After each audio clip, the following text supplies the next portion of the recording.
तो आज हमारा जेनुअनली सही मायने में पीछे पहला जो क्लास थी वो थी हमारी, यूं कह सकते हैं कि हमने उसको इंट्रोडक्टरी। तो आज क्लास शुरू हुई है और मोनालिसा जी ने बहुत अच्छे तरीके से समझाया था। और डॉक्टर बैज कहीं ना कहीं हमारे साथ ही हैं, उनकी ऊर्जा हम महसूस कर सकते हैं। क्योंकि जब निष्काम भाव से, क्योंकि जितने भी जिन्होंने भी इन्वेंट किया है ना, उनका लालच कोई उससे पैसा कमाना नहीं था। जो इन्वेंटर होता है ना, उसका लालच पैसा नहीं, अगर पैसे के पीछे भागेगा वो इन्वेंट करेगा ही नहीं। वो मस्त मोला फकड़ फकीर होते हैं, उनको पैसे का मतलब नहीं होता। उनको ये लगता है कि मेरी ये चीज काम करनी चाहिए बस, सामने वाले इफेक्टिवली। तो वो कहीं ना कहीं खुश होंगे, क्योंकि हम लोग भी निस्वार्थ भाव से।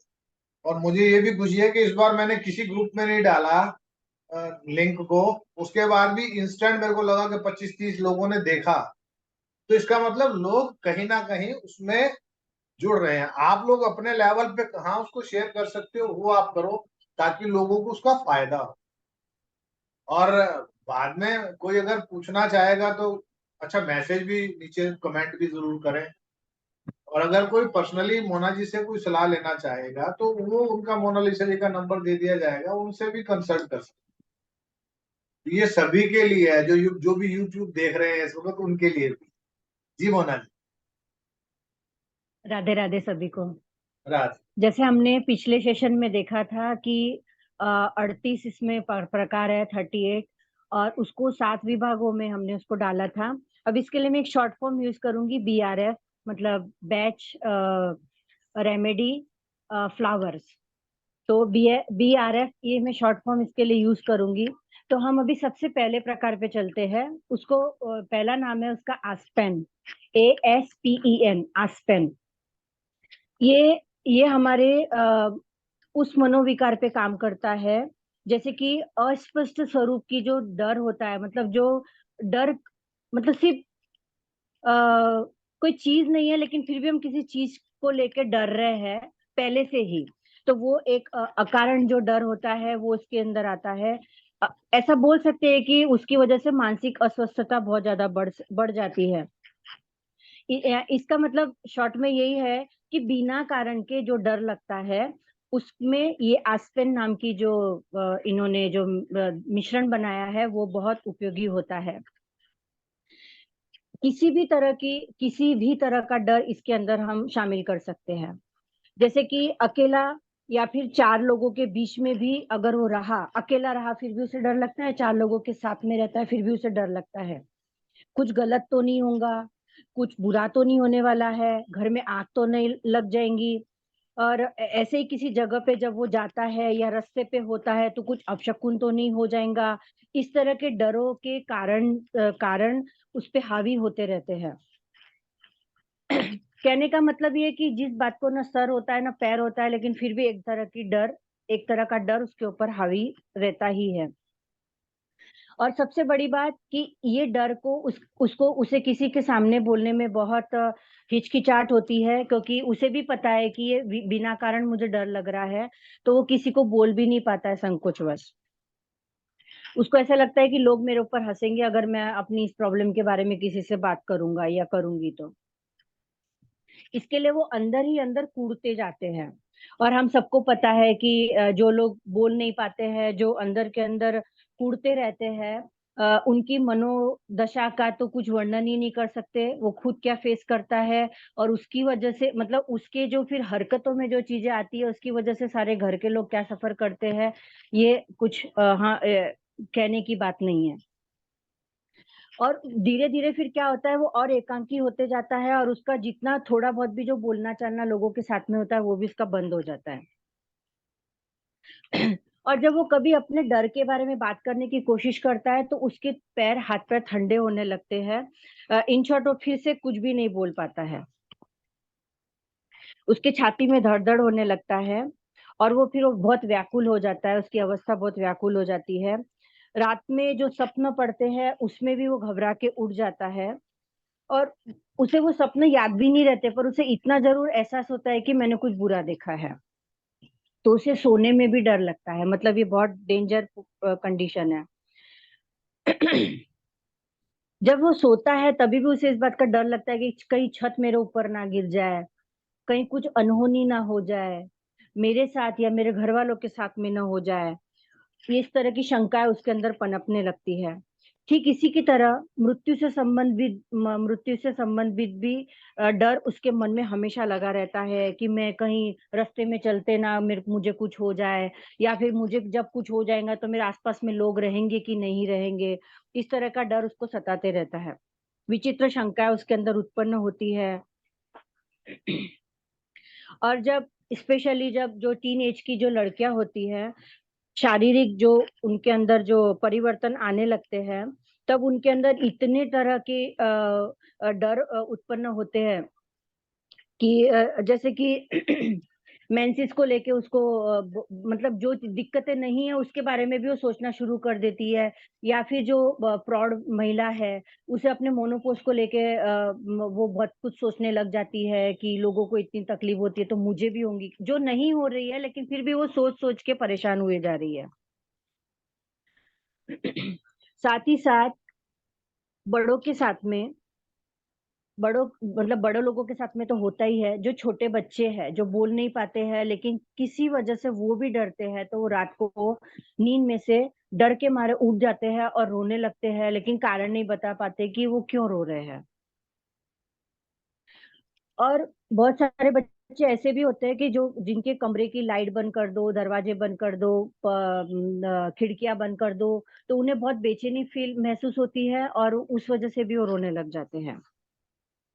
तो इन सब चीज़ों में एस्पेन जो नाम का जो मिश्रण है, ये सबसे बेस्ट काम करता है, छोटे हो या बड़े हो।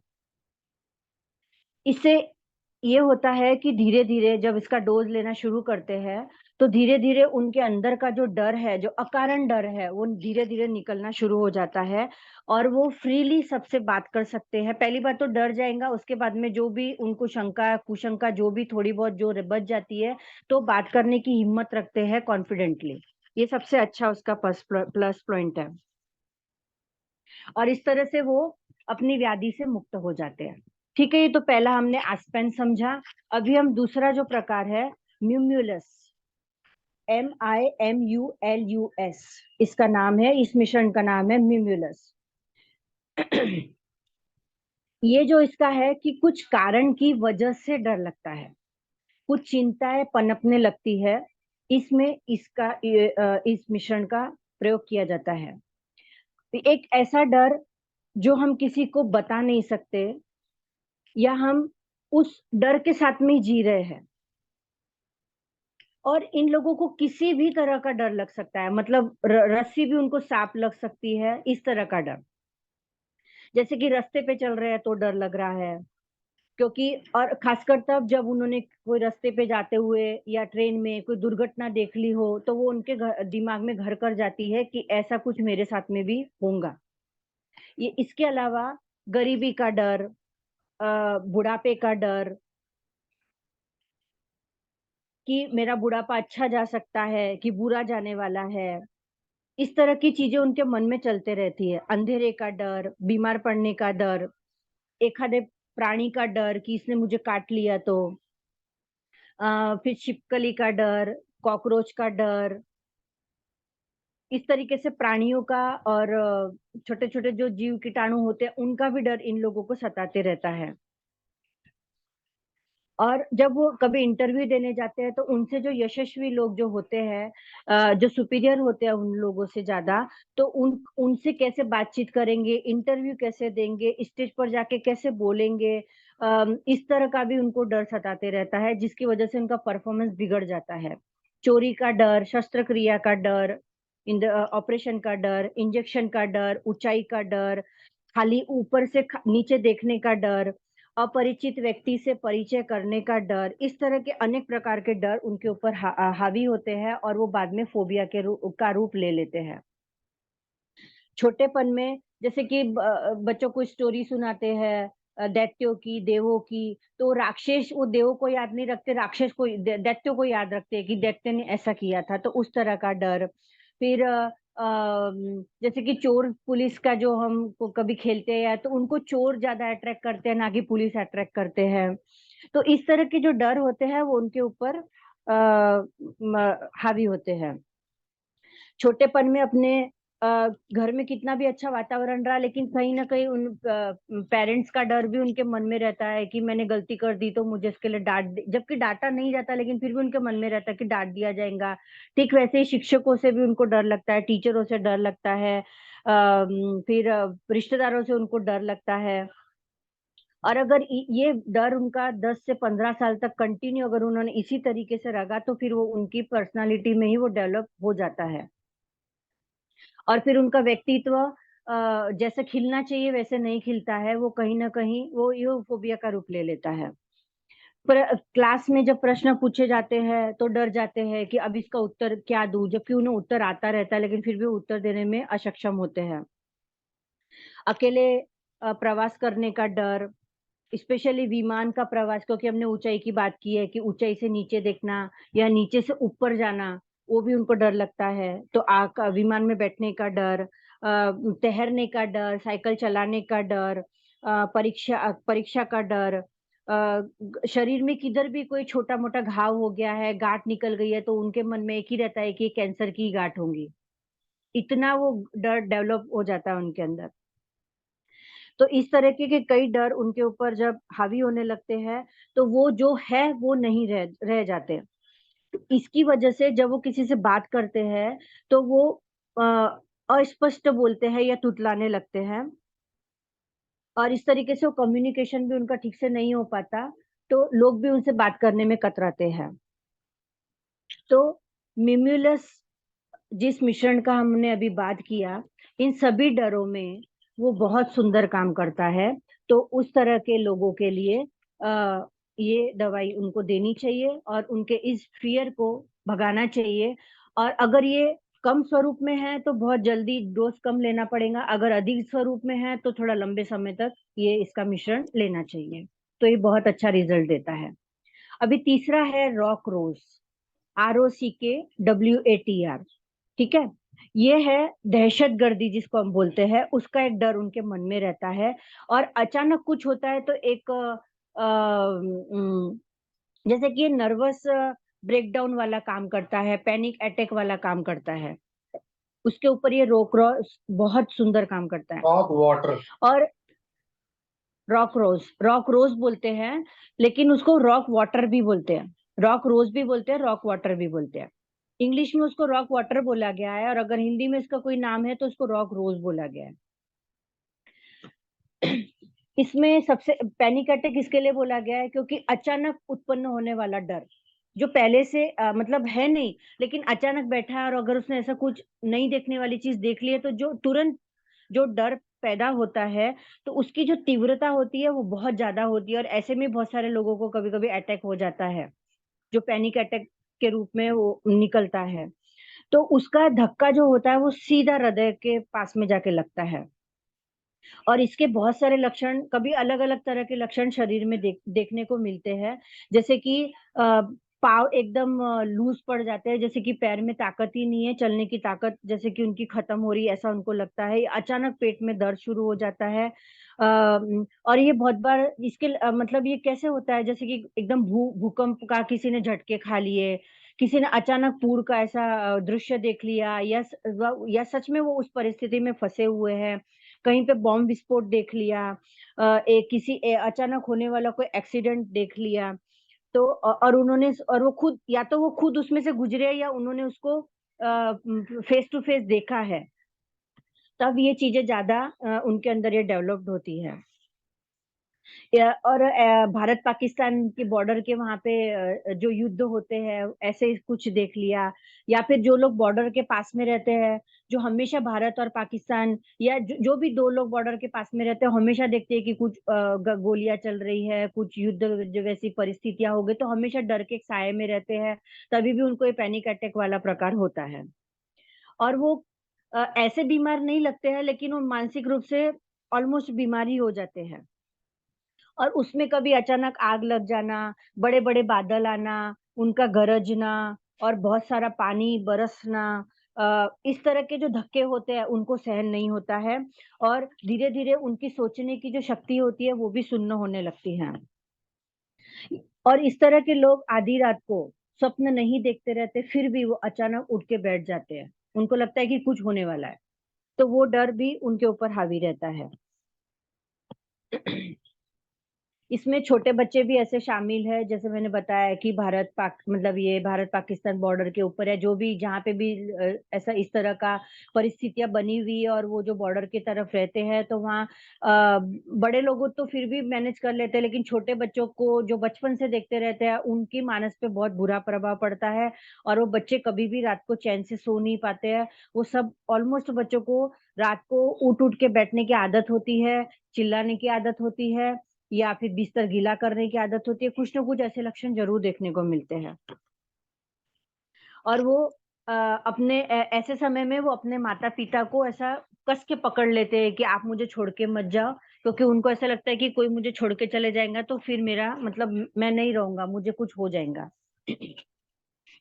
उनके हाथ-पैर ठंडे पड़ने लग जाते हैं और वो चाह कर भी सो नहीं पाते हैं। तो ये जो मिश्रण है रॉक रोज़, इसको देने के बाद में उनका ये जो पैनिक अटैक है या फिर ये जो तुरंत आने वाला जो झटका है या डर है, इसको धीरे-धीरे कम किया जा सकता है। और जो नेचुरल एक ह्यूमन नेचर जो होता है, वो उनका डेवलप होना शुरू हो जाता है।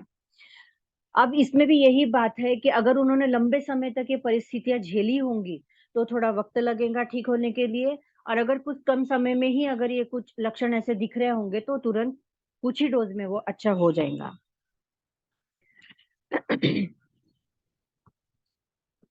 अ, इसमें कुछ लोग ऐसे भी देखे गए हैं कि जिनको गृहस्थी चलाने का डर होता है और वो संन्यास ले लेते हैं, डर के मारे कि मेरे मेरे बस का नहीं है, मुझसे कुछ होने वाला नहीं है, तो मैं कहीं चले जाता हूँ सब छोड़-छाड़ के। तो बहुत जने इसमें संन्यास मतलब जो बोलते हैं ना कि जिनको ऐसे भगवान का कुछ लेना-देना है नहीं, लेकिन वो जवाबदारियाँ उनको सँभालनी जम नहीं रही है, तो उस परिस्थितियों में संन्यास भी ले लेते हैं, ऐसे लोग भी इसमें देखे गए हैं। और दूसरों के बारे में मजबूत मजबूत विचारधारा रखते हैं। वो व्यक्ति वैसा नहीं होगा, लेकिन उन्होंने सोच लिया ना कि ये व्यक्ति ऐसा है, तो बस उसके लिए वो वैसा ही है। तो ये भी सोच अच्छी नहीं है, क्योंकि इस तरीके से अगर उनकी सोच ज़्यादा रूप में डेवलप होती है, तो कई लोग उनसे दूर हो जाते हैं और वो कहीं तो भी अपने आप को अकेला फ़ील करने लगते हैं। ये चीज़ हम धर्म में भी देख सकते हैं, राजनीति में भी देख सकते हैं और जो लोग सुधारवादी होने का दावा करते हैं, उन लोगों में भी हम ये देख सकते हैं कि बात तो सुधारवादी की कर रहे हैं, लेकिन वो खुद ही अंदर से हिले हुए हैं। लेकिन वो कहीं न कहीं जैसे कि धोखा देने के लिए, खुद को धोखा देने के लिए वो सुधारवादी का चोला पहने हुए हैं। तो रॉक रोज़ जो होता है, ये हमारी जो पुरानी आदतें जो बुरी आदतें जो डेवलप हुई है, जो नेगेटिविटी डेवलप हुई है, उसको वो तोड़ता है, उसके अंदर जाकर वो उसको निकालता है। तो ये जो मिश्रण है, पैनिक अटैक के लिए जो घर छोड़ने की बार-बार बात करते हैं, जो मरने की बात करते हैं, जो निराशा रूपी बात करते हैं, उनके लिए बहुत बेस्ट काम करती है। अभी हम आते हैं चौथे मिश्रण पर, एग्रीमिन, AGRIMONY।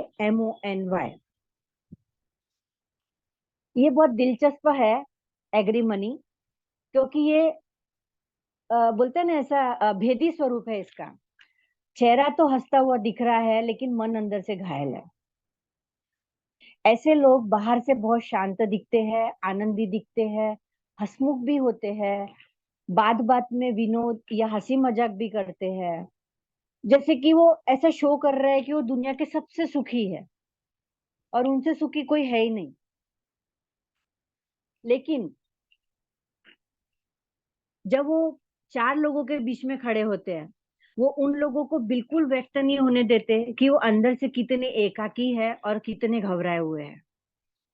यानी ये पूरा एक अभिनय हो गया कि जो हम नहीं हैं, लेकिन हम फिर भी एक ऐसा अभिनय कर रहे हैं कि हम वैसे ही हैं। लेकिन हमारी दुनिया जो चलती है, वो आंतरिक भावनाओं पे ज़्यादा चलती है, बाहरी भावनाओं पे नहीं चलती है। तो इसके लिए एग्रीमनी बहुत अच्छा काम करती है। इसमें इस जो मानसिक ये जो रोग होता है, इसमें बहुत सी बार ऐसा भी होता है कि ये लोग जिनसे मिलते हैं तो वो पहले से ही उन लोगों के बारे में जानकारी ले लेते हैं कि ये मुझे मिलने वाला व्यक्ति कैसा है, उसका स्वभाव कैसा है। उसके बारे में पूरी जानकारी निकालने के बाद में ही ये खुद को एकदम रिलैक्स समझ के ही फिर उन लोगों से डील करते हैं। नहीं तो वो कर ही नहीं पाते। वो एक अचानक कोई ऐसे सामने आ गया तो उनको दिक्कत होती है उनसे कन्वर्सेशन करने में। और इसमें भी वो इतना शिष्ट तरीके से खुद का कुछ भी नहीं बताएंगे, दूसरों की सब बातें निकलवा लेंगे और अपना जिधर का उधर ही वो रखेंगे। तो इस तरीके से हम बोल सकते हैं कि वो कहीं ना कहीं थोड़े संकोची भी हो जाते हैं और परिस्थितियों को संभाल भी लेते हैं, लेकिन खुद की जो अंदर की जो मनोव्यथा है वो किसी को भी पता भी नहीं लगने देते। ये बहुत बड़ा कसब उनके अंदर होता है।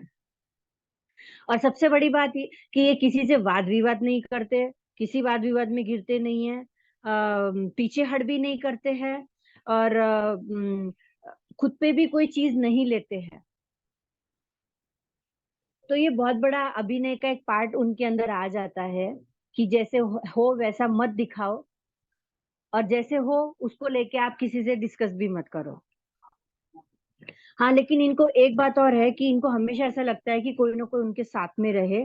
कब क्यों कारण ही जब भी अकेले रहते हैं तो उनको ये चीज ज्यादा सताती है कि मेरे अंदर ये माइनस पॉइंट है, लेकिन मैं उसके साथ में डील नहीं कर सकता। इसके लिए इनको कोई ना कोई साथ में चाहिए।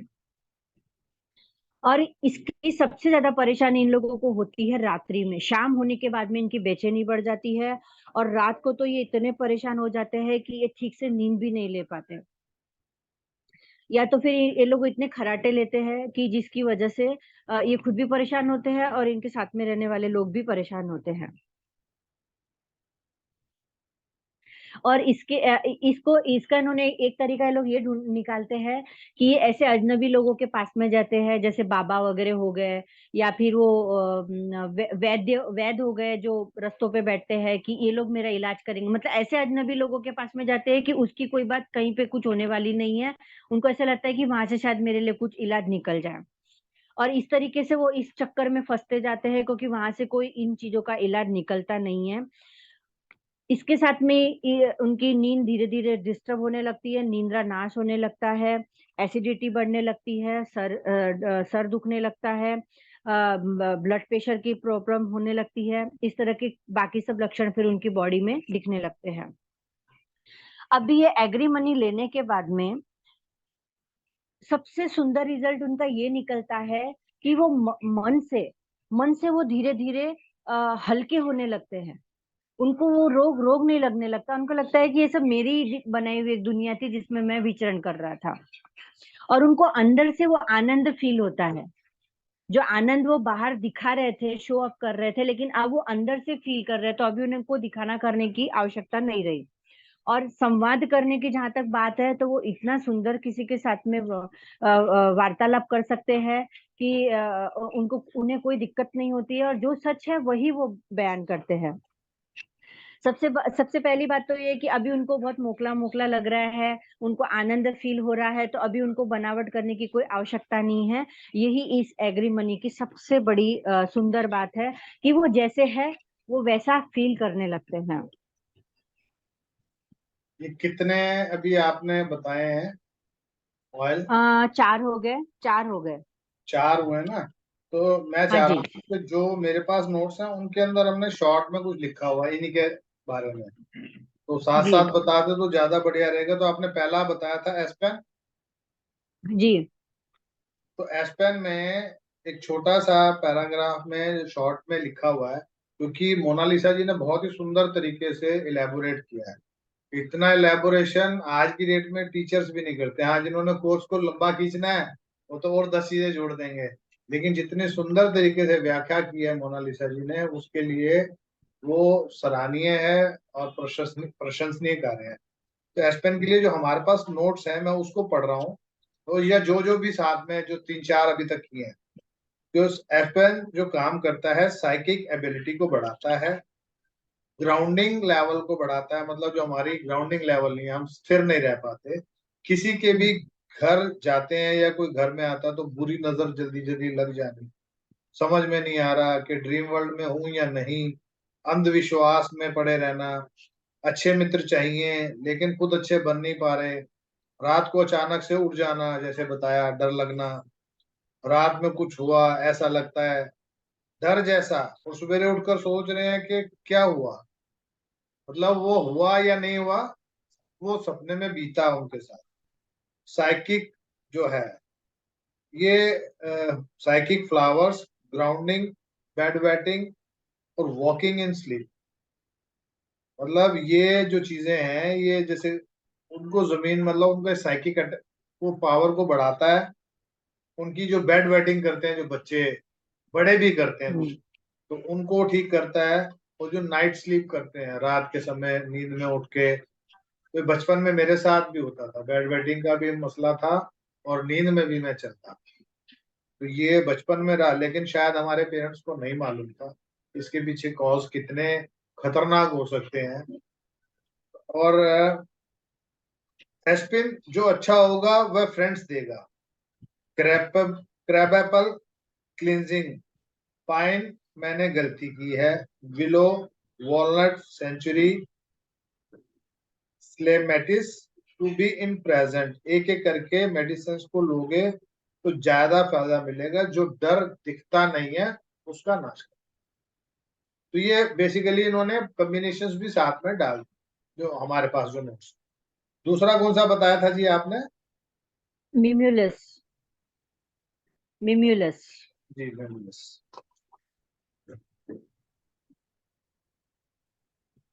ये म्यूमुलस में चाइल्ड अब्यूज भी आता है, जी स्टमक और ब्लैडर का भी क्रैम्प आता है, चेंज वेदर भी है, फियर ऑफ डेथ भी है, लेजीनेस भी है, इम्पावरिंग भी है, और स्टेटमेंट उनके अगर अनुसार नहीं रहे तो वो भी एक डर रहता है।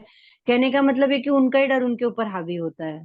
जी, इसमें लिखा है द ब्रेवरी फ्लावर, कंजूस, फ्लावर्स, हाँ, द ब्रेवरी फ्लावर्स। कंजूस, मेरे पास पैसे नहीं है, समस्याएं ही हम्म। समस्या है, इतनी ज्यादा समस्या है कि मुंह को खोलकर बोलते भी नहीं, हर समय जब भी किसी का फोन आता है तो डर लगा रहता है, या डेंटिस्ट के पास जाने से भी डर लगता है, या इंजेक्शन लगवाने से डर लगता है, व्यक्तिगत डर, जैसे रोड को साइड में जा रहे हैं तो कहीं मेरा पॉकेट तो चोरी नहीं हो जाएगा, प्लेन से 20 घंटे की यात्रा आदि, दहेज की मांग को रोकने के लिए, चाइल्ड अब्यूज, स्टमक और bladder cramp, change weather, fear of death, laziness, empowering statement, basically overall सारा कुछ इसमें डर से बेस्ड है। और एक आपने बताया एग्रीमनी, एग्रीमनी में जो आपके सामने बहुत हंसता है लेकिन दुखी बहुत है, इनके दो चेहरे होते हैं, किसी भी प्रकार की आदत या एडिक्शन, आपको किसी से भी आर्ग्यूमेंट नहीं करना है, लिटिगेशन या कोर्ट केस में जीतने के लिए यदि हम सच्चे हैं तो ही ये काम कर सकते हैं।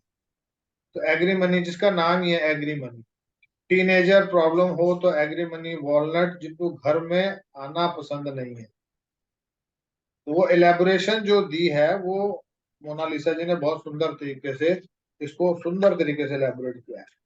अब इन्होंने रॉक वाटर बताया, यहाँ पर रॉक रोज और रॉक वाटर दो डिफरेंट डिफरेंट वो लिखे हुए हैं मेरे पास जो उनके वो है, रॉक रोज अलग है, हो सकता है दोनों का कॉम्बिनेशन में, एक बार पढ़ लेता हूँ।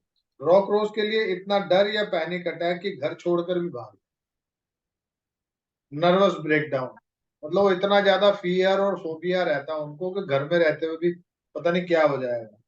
और रॉक वाटर जो है it is not a flower, it's a natural spring water, तो जो झरनों से या जो हम मेडिटेशन करते हुए जो लेते थे ना दिव्य ऊर्जाएं जो स्रोत, टावर। और वाकई में ही ऐसे बहुत से स्रोत हैं जहाँ का जल, आप एक रशिया के अंदर जगह है प्यातीगोर्स, वहां पे 5 माउंटेन्स है, प्यातीगोर मतलब 5 माउंटेन, गरा बोलते हैं उनके माउंटेन, वहां पे डिफरेंट डिफरेंट जो है वो वाटर के स्रोत हैं जो पानी पीने से लोगों को डिटॉक्स होती है बहुत, तो वहां पे एक शहर का नाम है मिनरलनावदा, मतलब जहाँ पे मिनरल वाटर निकलता है। एक का नाम है प्यातीगोर, जहाँ पे 5 पहाड़ हैं, वहां पर भी सैनिटोरियम है। और एक उससे ऊपर एक जगह और है जहां पर भी सैनिटोरियम, और 27 different different type of waters, मतलब पानी के भी अलग अलग स्रोत हैं एक ही शहर में। तो लोग स्पेशली वहां जाते हैं पानी के लिए। और रॉक वाटर में लिखा है कि self Daniel, rigidity, self repression, high personal standards, strict with self, rule and regulation, high morality, very strict people, military like military. सेलिबैकी, जो जीवन में ही संन्यास ले लेते, जैसे अभी मोनालिसा जी ने बताया, चाहे वो डर के मारे, इसीलिए वो दोनों का कॉम्बिनेशन कर दिया गया, रॉक रोज और रॉक वाटर का। लेकिन ये दोनों अलग अलग ऑयल है। दूसरों के बारे में मजबूत विचारधारा रखते हैं, जैसे धर्म, राजनीति, सुधार आदि। obsessed with diet and exercise, कोई भी आदत तोड़नी है या अंदर से निकालनी, उसमें भी ये काम करता है, आदत लानी है या विकसित करनी है। और avoid junk food, rock water, crab Apple, ये बाकी उसमें उन्होंने और जो चीजें जोड़ दी हैं कि जो लोग मतलब कॉम्बिनेशन ऑफ वाटर, वो लास्ट में कॉम्बिनेशन वाला पार्ट पे अपन कर लें। तो यही 4 आपने आज बताया, ऐसे ही है। जी सर, जी तो, बाबा जी। तो इस पे अगर और एक आधा पढ़ना चाहें तो हमारे पास अभी समय है। हाँ, एक एक पढ़ लेती हूँ। 5 नंबर है बीच, BEECH, बीच।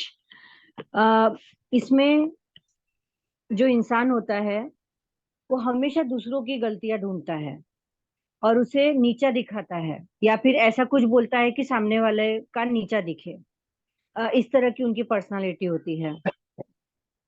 ये व्यक्ति खुद बहुत डिसिप्लिन में होता है, डिसिप्लिन्ड होता है और व्यवस्थित होता है, इसीलिए वो दूसरों की गलतियां तुरंत निकालता है कि आप डिसिप्लिन में नहीं हो, या उन्हें ऐसा कुछ भी बोलने में वो बाकी नहीं रखता है कि सामने वाले का इंसल्ट हो। ये लोग हमेशा कोई भी काम करने से पहले उसका पूर्व नियोजन करते हैं और उसको उत्तम पद्धति से प्लान करके ही वो काम करते हैं। जो भी काम करना है उसको क्रम वाइज वो लिख के रखते हैं कि दिन भर में क्या काम करना है, डायरी में नोट करके रखते हैं। और जैसे जैसे वो काम पूरा होते जाता है उस पर टिक करते जाते हैं कि मेरा ये काम हो गया है। मतलब ऐसी टिक करने की भी उनको आदत होती है कि ये काम मेरे हो गए हैं। और समय का बहुत पाबंद होता है। जहाँ पे जिसने जिस वक्त उसे बुलाया होता है उस वक्त वो वहां पे हाजिर होता है, उसे लेट होना पसंद नहीं होता है। और अगर वो किसी कारणवश वहां पे टाइम पे नहीं पहुंचने वाला होगा या पहुंचने ही नहीं वाला होगा, तो उन्हें कुछ समय पहले ही वो इत्तला कर देना पसंद करते हैं। किसी को भरोसे पे रखना उनको पसंद नहीं होता है। और सामने वाले से भी अपेक्षा रखते हैं कि सामने वाले ने भी उनके साथ में ऐसा ना करे, अगर नहीं आना है तो वो पहले से ना बोल दे। ऐसे ही जब वो कोई खरीदी करने जाते हैं तो वहां पे भी उनकी एक लिस्ट तैयार होती है कि मुझे ये काम करने हैं आज, और कहाँ कहाँ मुझे जाना है, यहाँ तक कि कौन से रोड से जाना है और कौन सी दुकान से उन्हें क्या खरीदना है और कितना खरीदना है, उसका भी पूरा प्लान उनके पास में रेडी होता है। और जैसे ही वो काम वहां पे उसी जगह पे अगर खत्म हो गया तो वहीं पे खड़े रह के वो अपना जो जिसमें भी उन्होंने डायरी में है जिसमें भी लिखा होगा वो वहीं पे टिक कर देते कि मेरा ये काम हो चुका है। और इसके साथ में जितना काम उनको दिया गया है उसके अलावा अगर कोई काम उनको उस वक्त करने के लिए बोले तो वो उनको बिल्कुल जमता नहीं है। जितना काम दिया था वो उतना काम करना पसंद करते हैं, उसमें कोई काम ऐड ऑन हो गया तो वो सीधा ना बोलते कि ये काम मेरे से नहीं होगा। और वो फिर उसके बारे में टीका भी करना शुरू कर देते हैं कि आपने पहले क्यों नहीं बोला, पहले बताना चाहिए था। वो जबकि वहीं खड़े रहते हैं लेकिन वो नहीं, उनके वो सिद्धांत में बैठता नहीं है कि जितना लिस्ट में लिख कर लाया था उतना ही काम मेरे को करना है। इसके साथ इसी के साथ में जो चीज जहाँ पे रखी रहती है वो चीज वहीं पे वापस होनी चाहिए। और कायदों का पालन करना चाहिए। जैसे हम रास्ते में जाते हैं तो ट्रैफिक के रूल्स वगैरह फॉलो करना, बीचेस पे जाते हैं तो वहां पे रूल्स फॉलो करना, मतलब इन सेंस कि वो बहुत सिद्धांतवादी होते हैं। बेडशीट भी उनको एकदम बिना इसकी चाहिए, प्लेन चाहिए एकदम, वो करचली नहीं होनी चाहिए उसमें। इस तरह की उनको आदत होती है। उनके कपड़े ठीक से रखना, जूते ठीक से रखना, हर एक काम उनको शिस्त पद्धति वाला चाहिए।